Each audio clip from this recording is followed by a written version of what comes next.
Family, welcome back to another episode of Royal Sussex Squad, the place where we set the record straight, uplift Harry and Meghan, and cut through the nonsense pushed by the tabloids and palace spin machine. Today's episode takes us into a story that reveals so much about who Prince Harry is at his core: a man of duty, a man of compassion, a man of service, and also the glaring void that has been left within the monarchy since he was pushed out. And make no mistake, it was not his choice to leave behind the institutions and honorary military positions that defined his public service. He was forced out. And yet, even from thousands of miles away, Harry continues to embody the values that those so-called senior royals claim to represent, but constantly fail to live up to. Now, the story begins with the 80th anniversary of VJ Day, Victory over Japan Day, which marks the end of the Pacific War in World War II. This was a deeply solemn moment, a commemoration heavy with emotion, where veterans and their families gathered at the National Memorial Arboretum in Staffordshire.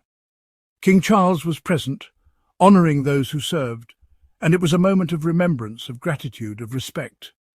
33 veterans, many of them well into their 90s and beyond, made that journey to be recognised for their sacrifices. But here's where it gets really revealing. While the cameras and royal coverage focused on King Charles and Queen Camilla, what the public didn't immediately see was that Prince Harry had also left his mark on this anniversary, quietly, humbly, and without fanfare. Harry arranged for a close friend to place a wreath and a personal letter at the Burma Star Memorial, a gesture that honoured not only the forgotten heroes of the Pacific, but also his late grandfather, Prince Philip, who himself fought bravely in that theatre of war. And let me pause here, because that is Harry in a nutshell. He didn't need to issue a press release. He didn't need flashing cameras or tabloid headlines. He didn't demand attention, unlike certain other royals who seem incapable of moving without a PR team ensuring the world sees their every staged move. Harry acted quietly, respectfully, and with authenticity. That's who he is. The letter he wrote was powerful. It acknowledged the unforgiving terrain, the years of endurance far from home, the grit, the unity, the sacrifice of what's often called the forgotten army. These were men and women who gave everything in a part of the war that history often overlooks. Harry remembered them. He honoured them. He gave them dignity. And what makes this even more poignant is that Harry did this while being systematically erased by the institution he was born into. Dr. Tessa Dunlop, a historian and commentator, pointed out that the very presence of Harry, even through this silent tribute, reminded the monarchy of the gaping hole he left behind. The veterans knew it, the families who lost sons and husbands in Afghanistan knew it, the mothers who turned to Harry in their grief always knew it. No one in that family connected with veterans the way Harry did. No one understood service, sacrifice and solidarity the way Harry did, because unlike his brother, unlike so many others, Harry actually lived it. He served on the front lines. He fought alongside soldiers. He knows the cost. And yet, in this cruel irony, he was stripped of his honorary roles. He was barred from continuing traditions like laying a wreath at the cenotaph. And to twist the knife even deeper, William was handed titles and honours that were meant to be Harry's, not because William earned them, but because it was a way for the palace to snub Harry. Charles and the courtiers thought they were clever. Make William Colonel-in-Chief of the Army Air Corps, the very regiment Harry flew with, risking his life in Afghanistan. Imagine that gut punch. Imagine the cruelty of being denied the right to honour those you fought alongside. Also your brother, who was too busy cosplaying as a pilot in Wales, could be elevated for appearances. And what's William's contribution to VJ Day? A tweet, a curt little message typed out from wherever he and Kate were vacationing. That was it. No presents, no wreath, no letter, no service, nothing. While Harry, the one forced out, managed to quietly outshine him through a gesture of real depth and real sincerity. That's the contrast no royal reporter wants to highlight, because it exposes William for what he is: lazy, entitled, and painfully out of touch. Instead of focusing on William's absence, what does the press do? They spin it back to Harry. They frame Harry's thoughtful letter as some sort of reminder of his pain, as if his every move has to be about suffering. But let's call this what it is: Harry doing the work his brother refuses to do. Harry continuing to honour the military while William coasts on PR. Harry being the embodiment of duty, while William treats duty like an inconvenience. Now, Tessa Dunlop herself admitted something that cuts to the core of the issue. She said the British press created the monster that William and Kate have become, by propping them up on an untouchable pedestal, by shielding them from criticism, by portraying laziness as luxury and absence as normalcy. They've given William this inflated sense of entitlement.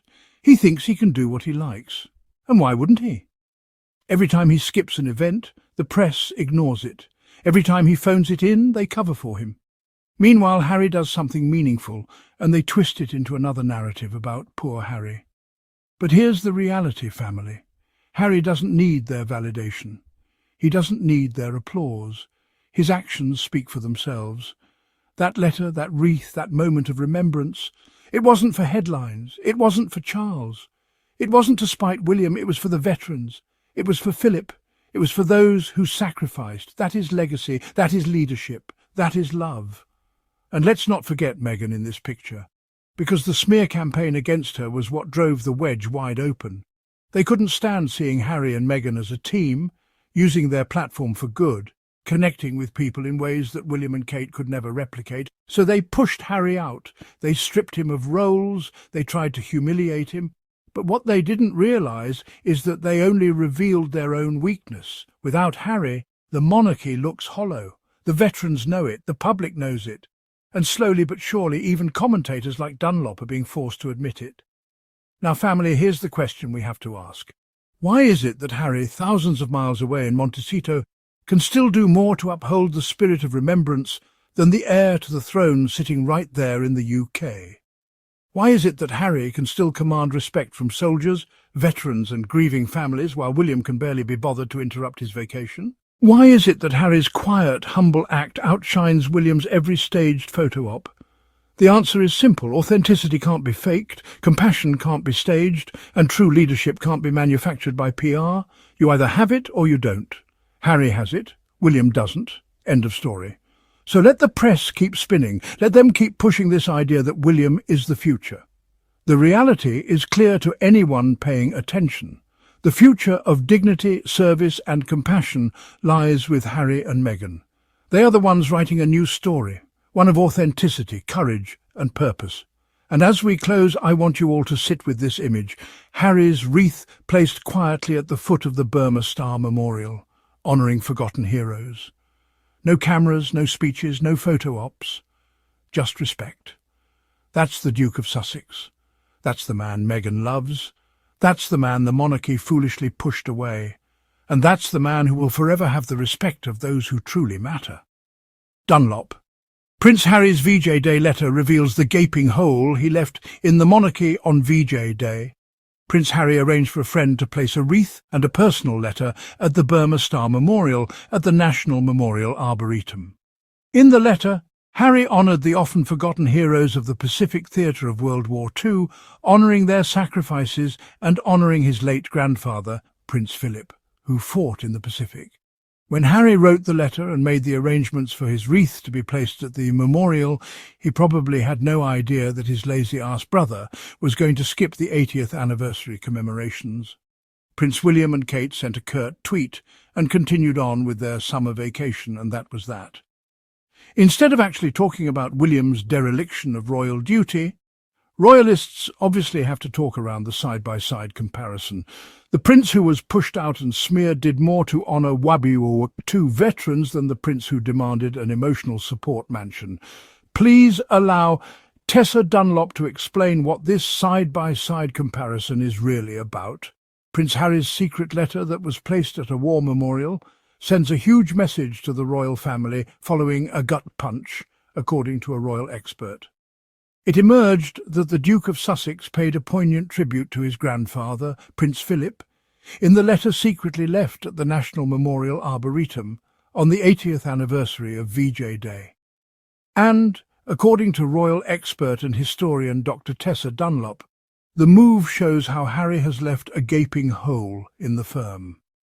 She told the Mirror, "Last week's VJ Day anniversary was heavy with emotion, a sombre recall of the cost of conflict 80 years after the end of the Pacific War, beneath the leafy calm of Staffordshire's National Memorial Arboretum. 33 veterans made the journey and were honoured by King Charles, who assured them they would never be forgotten. A perfect day, but one without mention of his forgotten son, Prince Harry, once the royal family's most effective military figurehead. It was only after the King and Queen had departed that a friend of Harry's discreetly laid the Duke's wreath, dedicated to his late grandfather, Prince Philip, who fought in the Pacific War, and those who served with him. The letter was thoughtful, detailing the unforgiving terrain and years of endurance far from home that the service personnel endured. It honoured the grit, unity and sacrifice of the forgotten army. Its belated discovery at the foot of the Burma Star Memorial has served to remind king and country of the gaping hole Harry's absence has left in the commemorative circuit. With 2 outstanding tours in Afghanistan, one cruelly cut short, the Duke's easy manner and dashing presence in honorary uniform are much missed. Women who have lost sons and husbands in Afghanistan speak to the Duke's exceptional presence in their time of grief. No one in the royal family was a better fit for this most important commemorative role. And Tessa explained how this latest letter and wreath is a quiet reminder for the royals. She added, "There is much talk of the Sussexes' new life in Montecito, of Meghan's influencer success, of Harry's difficulties outside the royal family. Far less attention is paid to his leave of absence from that other institution, the army, and the Duke's forced abandonment of all his honorary roles. Having first laid a wreath at the cenotaph in 2009, it was a painful reminder of the cost of what he had left behind when in 2020 he was forbidden from continuing the practice." Doubling down on that pain was Prince William's recent appointment as Colonel-in-Chief of the Army Air Corps in 2024, making Harry's big brother the leader of the regiment the Duke once flew in Apache helicopters for in Afghanistan. In comparison, the Prince of Wales flew search and rescue helicopters in Wales, one more gut punch for the estranged Duke, whose long letter honouring the Pacific War veterans was a quiet reminder that Harry has not forgotten the most important role he was forced to abandon when he left the royal family, even if his family appears to have forgotten him. From the Daily Mirror. That last part is just Dunlop towing the party line and using the palace's talking points. King Charles was trying to get under Harry's skin by appointing William to the honorary Colonel-in-Chief role. The whole point of that farce was, "Look at us, Harry, we're snubbing you, pay attention, Harry." Their cruelty is the message. But what goes unsaid is that William's laziness is a larger message, that William is only interested in one-upping his brother, in an extremely sad and obvious way, and that William doesn't give a shot about any of this beyond, will it get under Harry's skin? Anyway, the real conversation which none of these people want to have is that Harry effortlessly made William look like a lazy, entitled dilettante. Tessa Dunlop did acknowledge some of this in an interview over the weekend. Here's Tessa Dunlop admitting the British press have created the monster that is Willie and Kate. The predominantly right-wing press have pushed William and Kate up on this incredible, untouchable pedestal. So, understandably, he pretty much feels he can do what he likes. Family. If you're as proud of Harry and Meghan as I am, if you see through the smear campaigns, if you know the truth about who really carries the torch of service, then make sure you're subscribed to Royal Sussex Squad. Hit that like button, share this video, and if you'd like to support the channel, don't forget to use the super thanks button. It really helps keep this platform going so we can continue exposing the hypocrisy and uplifting the Sussexes. This is Royal Sussex Squad, reminding you once again that Harry and Meghan are the future. And no amount of palace spin or lazy William headlines will change that. Stay strong, stay proud, and as always, thank you for being here.